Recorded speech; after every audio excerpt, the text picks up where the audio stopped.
Good morning, afternoon, or evening, everyone. Welcome to the very first Raw Ener-Chi podcast. Today, we're with one of the Raw co-founders, Rod. Rod and Joe founded Raw Ener-Chi 5 years ago. This episode and all future episodes are going to be all about helping our Raw family as much as possible. Whether you're one of our members, past or present, or just someone who wants the best in their life, believes in making the world a better place, values holistic health, and agrees with our values, then this podcast is our attempt to give to you and help you learn about how to live your best life anytime, anywhere. We're going to have a variety of episodes on a variety of topics, each of them with different ways that you can reach the best in your life. So let's get into it. Please enjoy today's episode with Rod about how Raw Ener-Chi came to be, what it stands for, how we hope it can help you, and much more.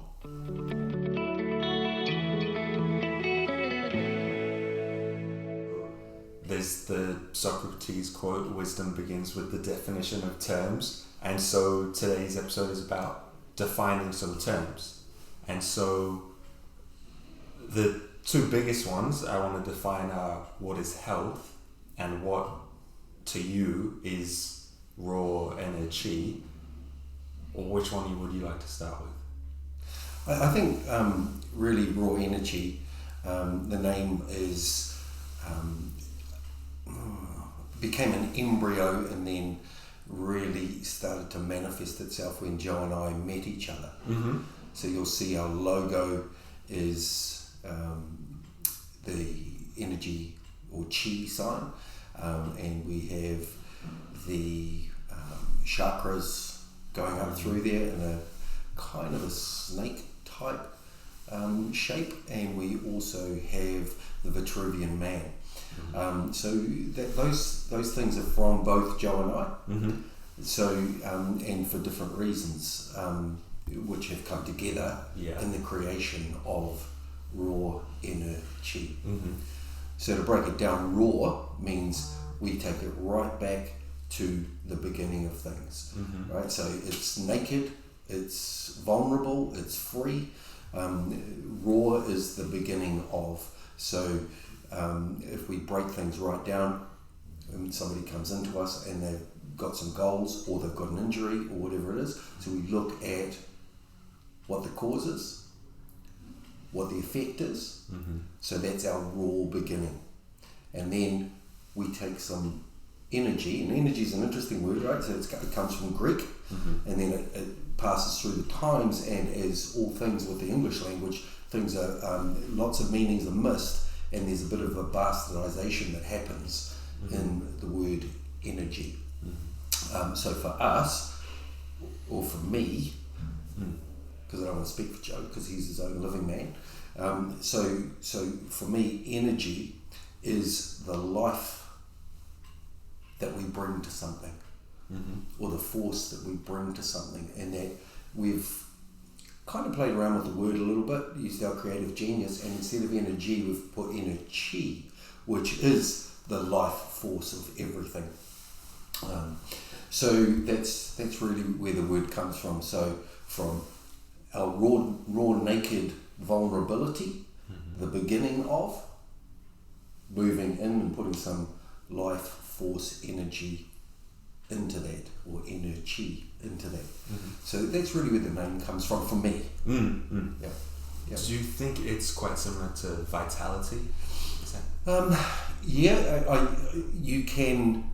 There are distinctions between those words, but you can kind of look at the same. You can look long term and go, energy, vitality. I mean, energy, in modern terms, is what we bring to our work, right? But to me, that just misses the whole point of the fundamental of what energy is. Energy is what we bring into this carnation, what we bring into this life, and where we put our focus and intention is where our energy flows. Chi, life force energy, mitochondria. What is it that builds up that energy, that life force inside us? Vitality is our ability to maintain that. Like it's a little bit like your question around health. What is health? Well, health is vital, right? Is vital.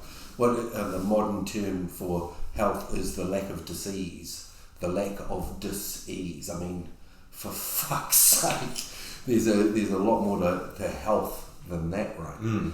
So if we move, are you okay to move on to that? Oh, you well, want to stay with the... Just because you're not sick doesn't mean you are healthy. Yeah, and ain't that the truth, brother? And there's lots of healthy people out there that we think are healthy that are actually fundamentally destroying themselves, with the life choices or the lifestyle choices that they bring into their life, really. Yeah. And I think so. We said there's people that seem healthy that actually aren't, and that comes from not knowing what healthy really is. So what do you think a healthy really is? Wow, it's such a big question, eh? So I mean, there's many aspects to health to you and I as individuals. I mean, first and foremost for me is, how is my relationship with the self, right? Who am I being when I'm on my own with me? How's that relationship? Do I sit well? Am I comfortable sitting? Can I look into the mirror and be happy with what I see, with what I feel? So that's a really important thing for us to be able to do, because if we're not functioning in a relationship with ourself that's healthy, the chances are we're not going to be able to function with an outside, which is kind of a funny term because we're all the same, with an outside entity that we're dealing with in a relationship. So my partner, my peers at work, my work colleagues, those kinds of things. If I'm not functioning from a place of knowing who I am and being happy and healthy inside of me, how can I then bring myself and be healthy and happy outside of me? Yeah. Clean your own issues before you start looking at other people's, and everything you have to start with your own relationship first before you can go outward, even though... Yeah, I really agree with that, Ethan. You're quite wise for a young fella, eh? So we're actually taught to look outside of ourselves oftentimes. Very rarely will you get somebody in your life that will say, well, actually, how do you really feel about that? What is that to you? Who are you being in the matter? And consciously knowing what it is and who it is that you're being in that moment. You know, you're sitting here, you and I know you're a very feeling man, and I know that you're very intelligent, so you'll be feeling the sensations that come up inside you when anything happens. So you get a sensation. So if there's some discomfort in what you're experiencing or what I'm experiencing, I'll have a sensation. Yeah. Right? And then if I haven't done much work, that sensation will turn into an emotion. The emotion will then control my behaviour. So if I've done some work and I can sit comfortably in who I am, and something feels uncomfortable, I'll notice the sensation. The emotion will come. I'll go, there's that thing that comes from over there or back there, and I'll be able to witness that and then stay in relationship with whoever it is that I'm feeling uncomfortable with. So I don't have to react to it, I don't have to become defensive or aggressive or, whatever it is, or, back off if I'm fearful, whatever it is. You can just sit in it and notice the sensation. So if we don't know ourselves, it's very difficult to be healthy. Yeah. Because remember that our health isn't just the lack of disease, it's how our mind is functioning, how our body's functioning, all of those things that go along with that. Your food, your hydration, your movement, all of those foundational principles that make up who we are. Yeah, and you started that by saying we're taught to look outward and we're taught the thinking, but thinking's only one of 4 parts of consciousness. So there's thinking and feeling, which are antagonists, and sensing and intuiting. So, which are antagonists? Yeah, Okay. yeah. So, feeling your emotions, sensing something actually happening, and then intuiting you. What do you think intuition is?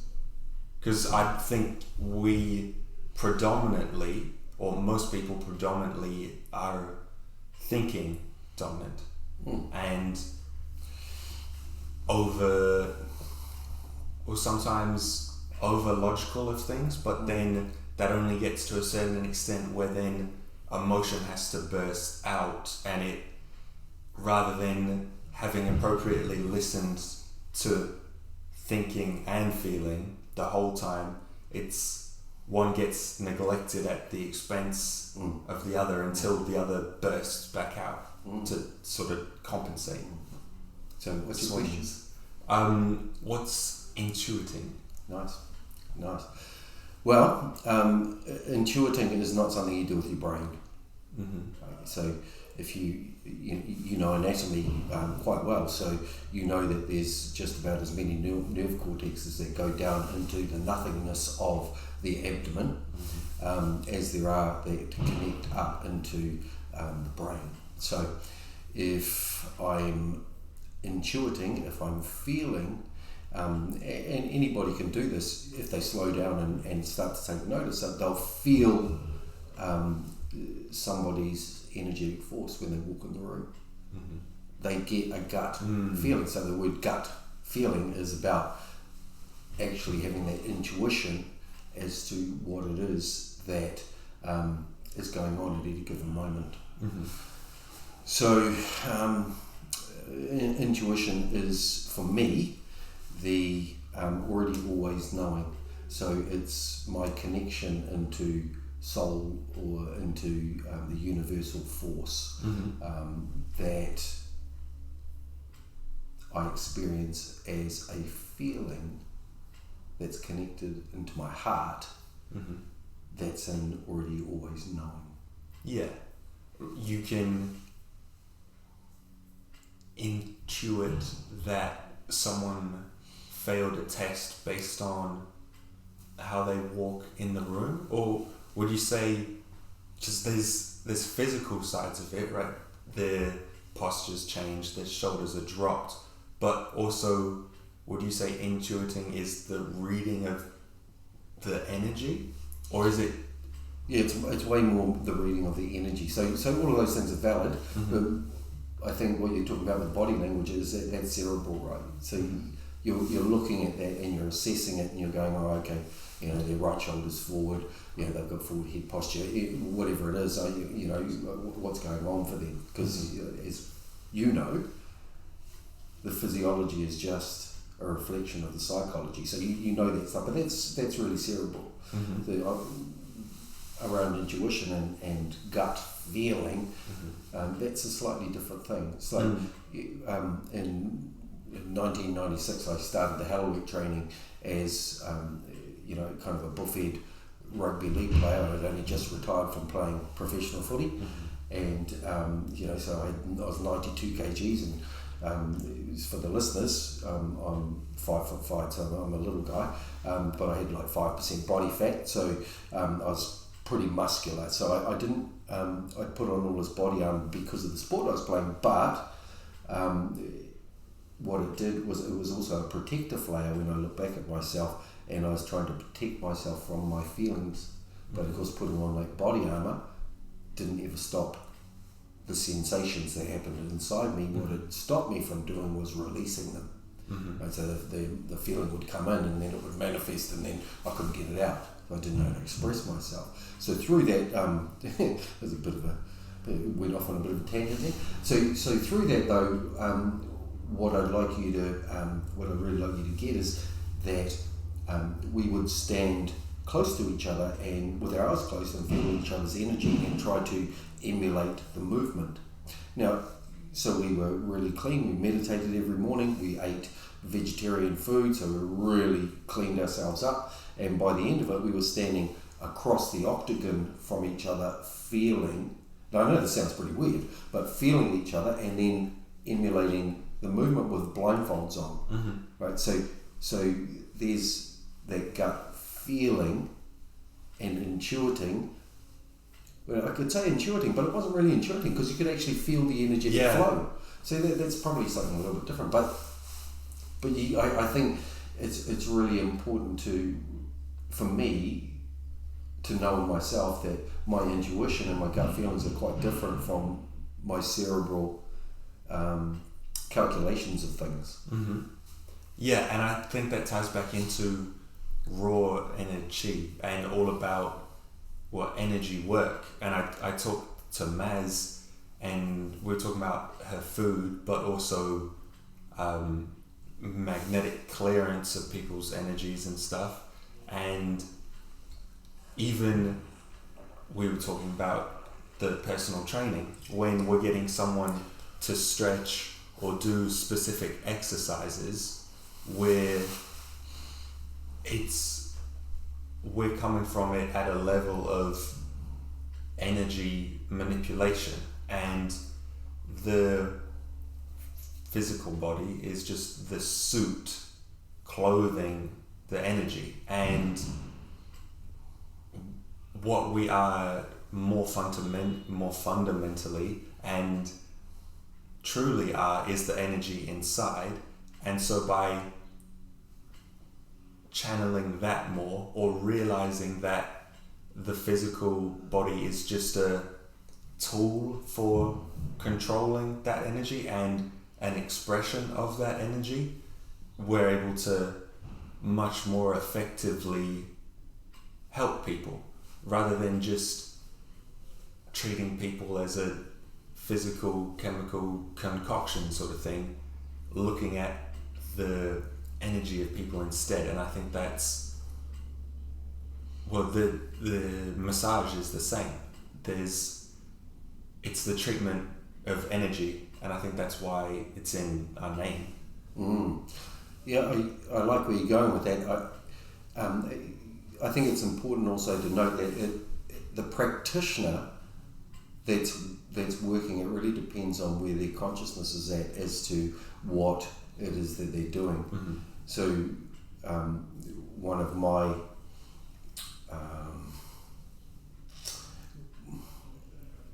I was going to say goals, but it's not really a goal. I think one of the gifts that I bring to Raw Ener-Chi is exactly what you're talking about. It's that the meat suit that shows up in front of me is just that. So what I'm looking for is the energetic flow through the suit.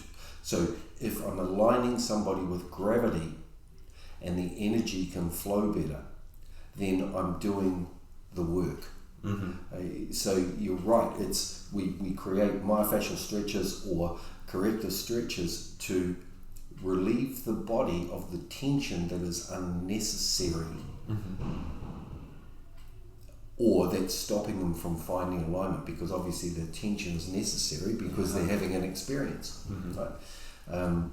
And then anything that's flaccid or long and weak, what we want to do is we want to put some energy into that fascia, into that muscle, into that musculoskeletal system in order to create alignment.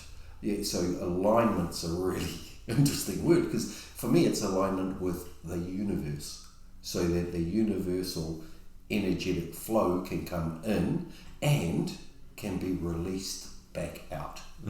So personal training is an interesting term. There's lots of things involved in it: strength and conditioning, myofascial stretching, life coaching, lifestyle coaching. There's a whole bunch of things for me that over the years we've evolved to be able to dip into that tool bag and go, okay, what's necessary for the client at any given moment? And I mean when they walk in the door. Yeah. So yes, I have programs that I want to follow. There's an agenda that I have. However, if I don't feel into the person's energetic force when they come in, if I don't ask them how they're doing, my agenda could actually really damage them. Yeah. So each individual session is tailor-made to the client's needs at that given time. Yes, we have, hopefully they've got dreams. With the dreams come goals, and we're heading along those lines, but life isn't a straight line. So we have to take everything into consideration when somebody comes in to see us. And that doesn't work for some people, you know, like A-type personalities, they want to ignore all that shit, they just want to live in their head and fucking get shit done. But for me, you know, I've been doing this stuff for nearly 30 years. So for me, I have to explain to those folk that their pain is telling them something. It's a teacher, you know? And it's really important to acknowledge that and find out what the cause is. Because people want to live in their body and go, oh yeah, I've got a sore shoulder, or I've got a sore knee, but what is that? You know, is it on the left side? Is it on the right side? Is it the feminine? Is it the masculine?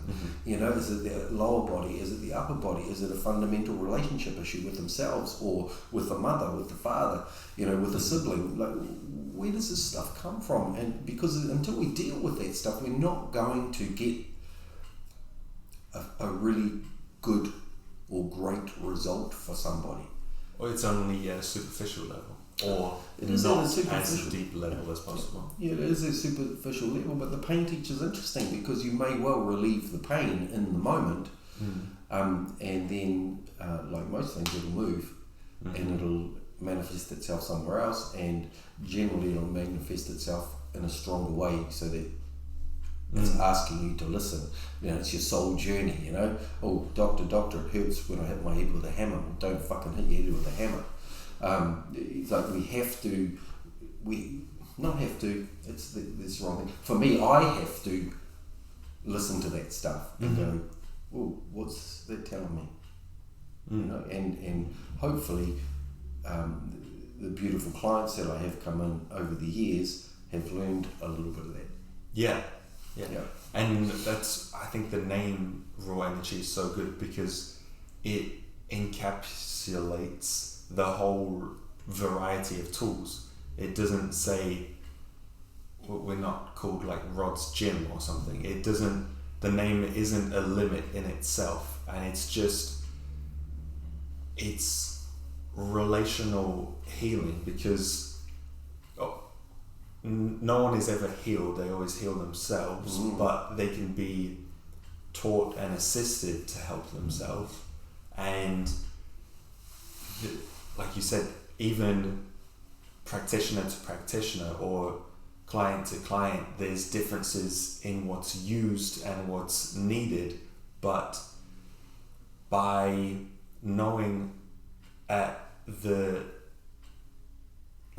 by knowing the essence of what we're trying to do, you can get to the same dream, you can get to the same solution through a variety of different methods. And at the essence of the name Raw Ener-Chi, we're trying to help people at the most foundational, fundamental, or truest possible level of their problem, and we don't discriminate in our ways of getting to that helping.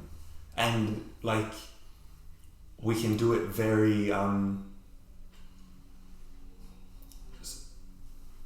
some people might not be willing to dive into psychosomatics or somatics, like thinking about how does physical pain relate to their relationships and emotions, but you can work around that still. And so it's just about trying to help people in the most helpful way. It's not saying, oh, you have an emotional issue, that's why you've got shoulder pain, get over it.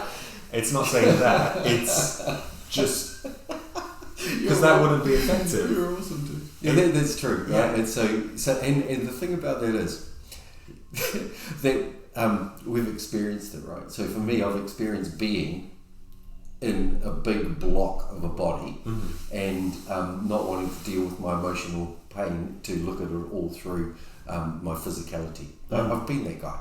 So, I knew that guy for the first 32 years really of my life. So yeah, I relate to them. Like, so I get it when they come in. And then over time, hopefully we're all going through the evolutionary process to find more of ourselves so that we can be more in the world, so that we can bring more to the world, so that we can open doorways to our creative genius, and we're not just stuck in a box believing things are a certain way because somebody's told us that that's what it is. Yeah. Yeah. You said so we can bring more to the world. Yes. Do you think that, well, it's pretty hard to define, but do you think that is the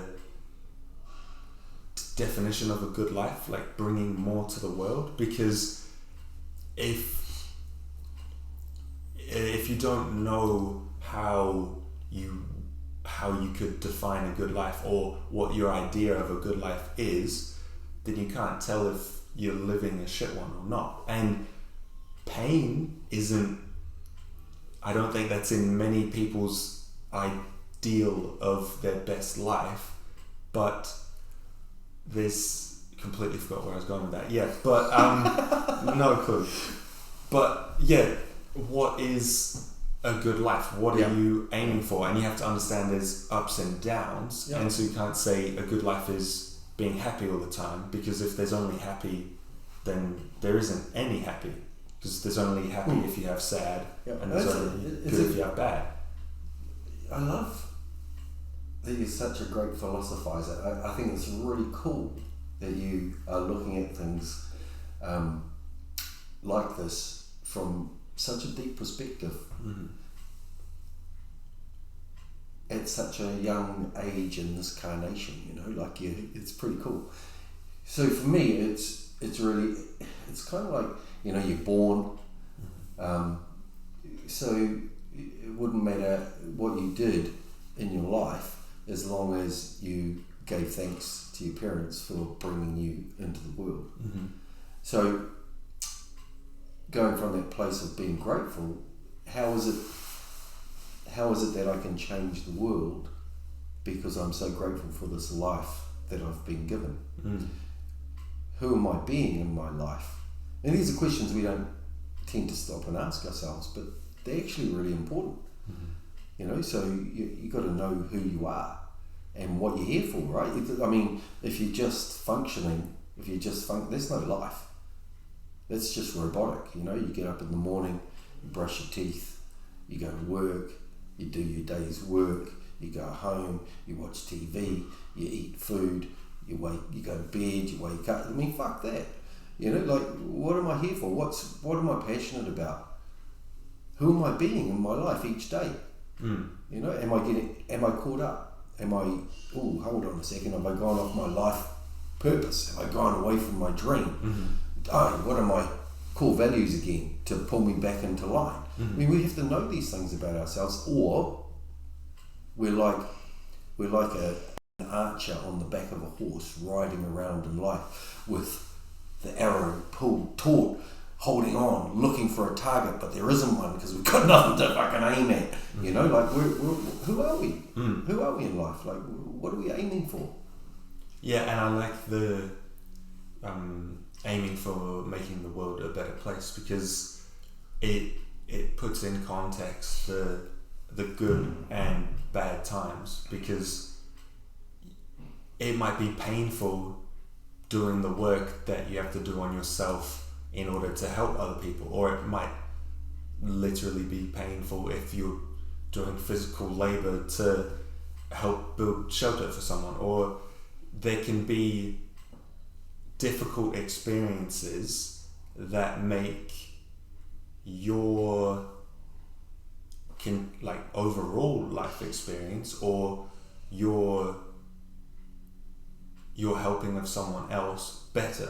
And so you can struggle through something knowing that it's going for a purpose. And there's the Nietzsche quote, he who has a why can bear almost any how.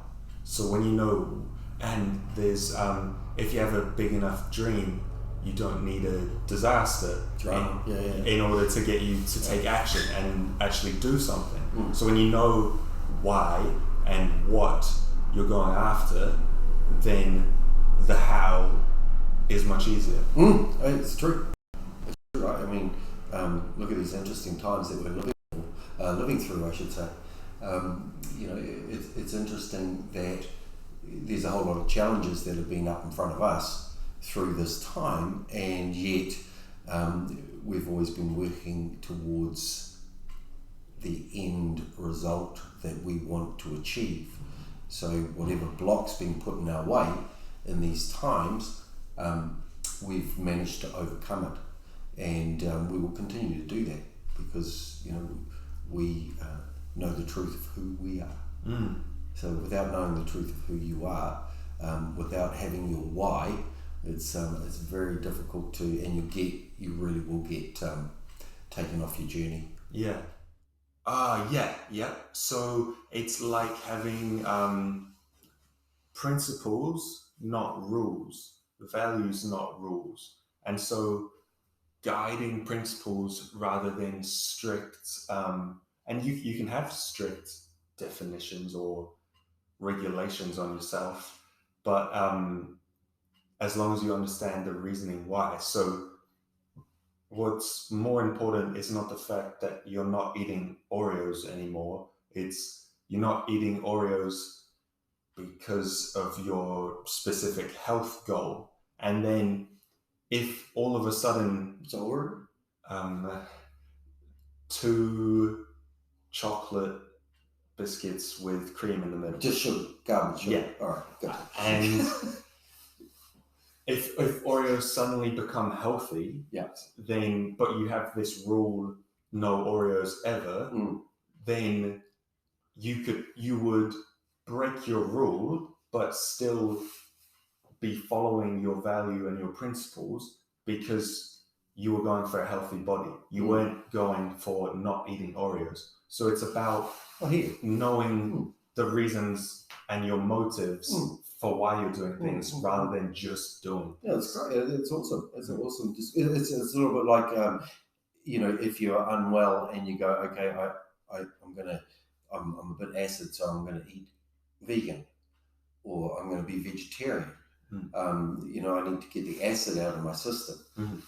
But then long term, you need to change that because you need some acid in your system. I mean, there's lots of different thoughts around this, but my thought is, you do what's right for you at the time. So if I get sick, which is not very often, but if I get sick, or when I get sick, I generally tend to go vegan for about 3 weeks and really clear my system up, and become really alkaline, and then slowly introduce myself back into animal flesh. Yeah. And I think that's why people get stuck in veganism or vegetarian or even carnivore and keto, is they start identifying with the thing, with the diet, rather than their intention. They went vegan because they were trying to get healthier, but then instead of seeing that whatever diet they're on may actually be making them worse, they identify with the diet rather than their decision behind it. So you could, if someone went strict vegan because they wanted to heal their health issues, but then after they've been doing it for 4 years and suddenly they've got new health issues. So, but people forget the original reasoning and motives and just stick with the thing. So it's important to know the program themselves. It's important to know your reasoning why, and it's important to know the essence of what you're doing and reassess. All the time. Recalibrate according to your values. You're right. Just the recalibrating of it, and you have to know. You have to be able to define what you're going after, and so that's why we defined health. We defined Raw Ener-Chi, so we know what we're trying to achieve. Because we know that our essence and our value is trying to help someone in the most helpful way.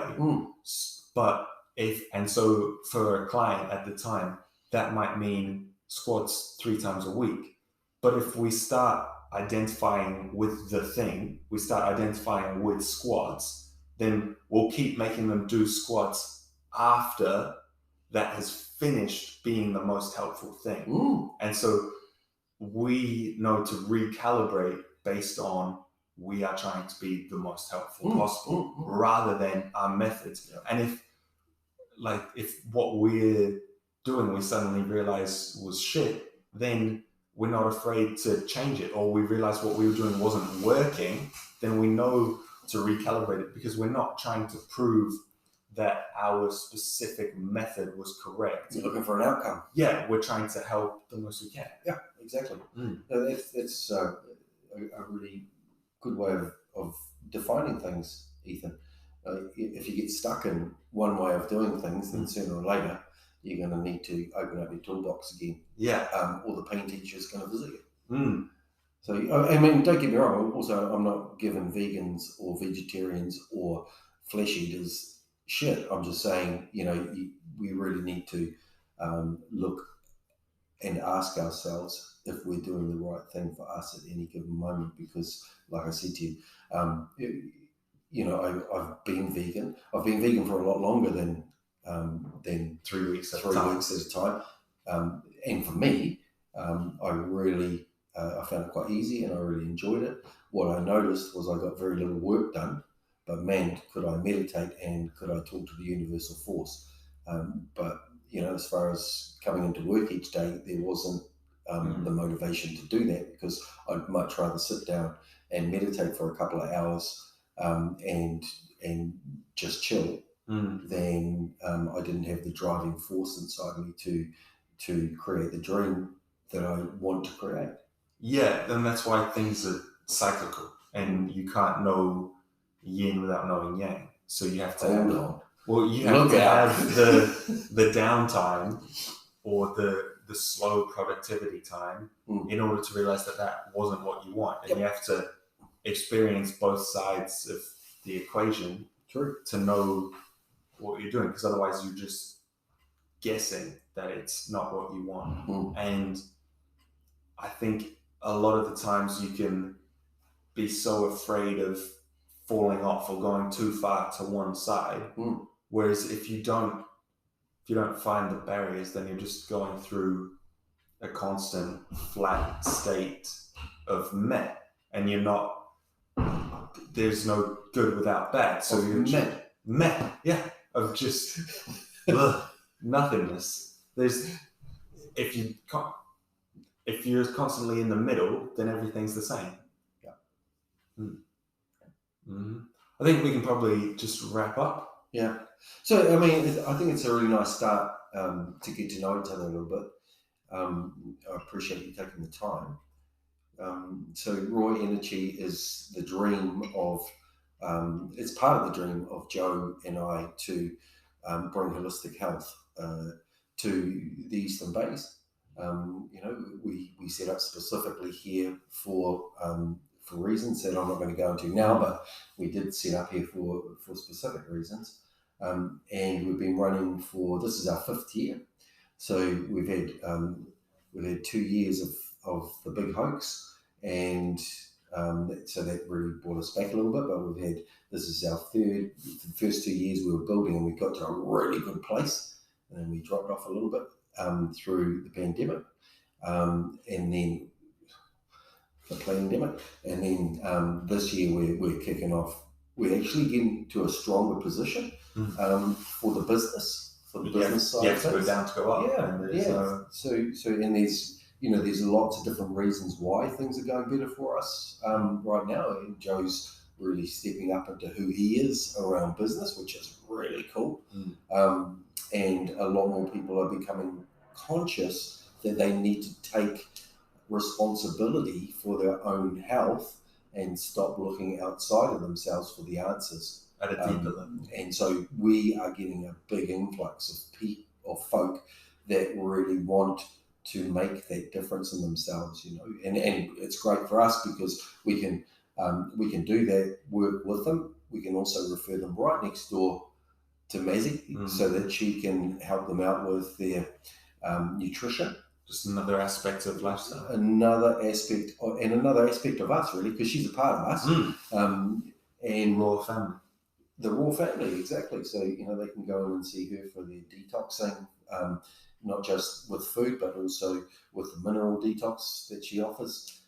So there's lots of things that we can do with Raw Ener-Chi to help folk find a better way of being in themselves, Yes, indeed, there is, and we're going to continue doing that. And this is just another way of doing it, is helping people understand it, or even when they're not here. And there'll be more and more content that we're putting out to help people in person. Just expanding the reach of that help as much as possible. Cool. It's been nice sitting down and talking to you, mate. I'd like to do this again sometime. So we'll sign off and we'll listen to this back and see what kind of fuckwits we really are. Yeah.